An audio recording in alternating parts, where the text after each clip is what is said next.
Assalamualaikum warahmatullahi wabarakatuh. Di sini saya akan menyampaikan hasil dari tugas mata kuliah evaluasi pendidikan yang berjudul menyusun tes dengan menerapkan teknik pelaksanaan tes hasil belajar yang diampu oleh Bapak Dr. Agus Salim, MMPD, dan Ibu Wiwik Arista, SPD, MPD.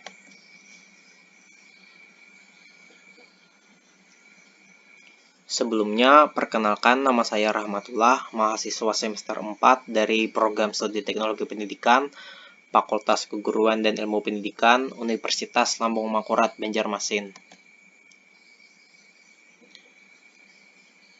Adapun topik bahasan yang akan saya sampaikan kali ini yaitu teknik penyusunan tes hasil belajar dan teknik pelaksanaan tes hasil belajar. Apa yang dimaksud dengan tes hasil belajar?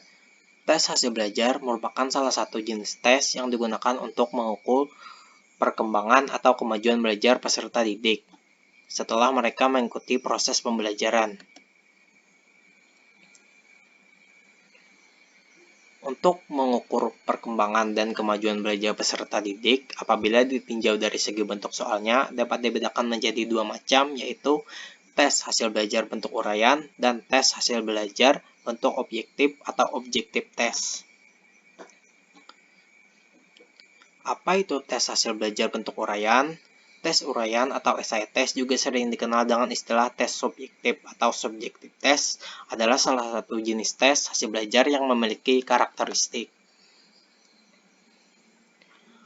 Apa itu tes hasil belajar bentuk objektif atau objektif test? Tes objektif atau objektif test juga sering dikenal dengan istilah tes jawaban pendek atau short answer test, tes ya tidak, dan tes model baru atau new type test.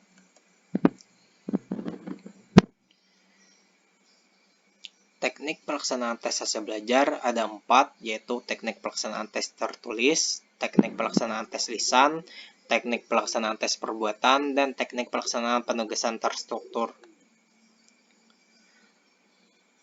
Bagaimana pelaksanaan tes tertulis? Pada tes tertulis, soal-soal tes dituangkan dalam bentuk tertulis dan jawaban tes juga tertulis. Bagaimana pelaksanaan tes lisan? Pada tes lisan, soal-soal tes diajukan secara lisan dan dijawab secara lisan pula. Namun demikian, dapat juga soal-soal tes diajukan secara lisan dan dalam waktu yang ditentukan jawaban harus dibuat secara tertulis. Bagaimana pelaksanaan tes perbuatan? Pada tes perbuatan, wujud soal tesnya adalah pemberian perintah atau tugas yang harus dilaksanakan oleh tes T, dan cara penilaiannya dilakukan terhadap proses penyelesaian tugas dan hasil akhir yang dicapai setelah tes T melakukan tugas tersebut.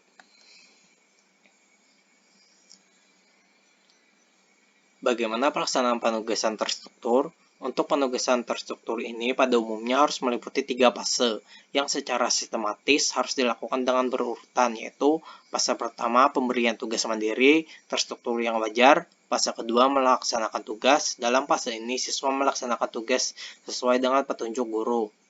Fase ketiga mempertanggungjawabkan, di mana siswa mempertanggungjawabkan hasil belajarnya dan harus sesuai dengan tujuan yang diinginkan. Untuk lebih jelasnya, mari kita saksikan video berikut. Untuk video, silahkan kalian cek di deskripsi. Sekian presentasi dari saya. Wassalamualaikum warahmatullahi wabarakatuh.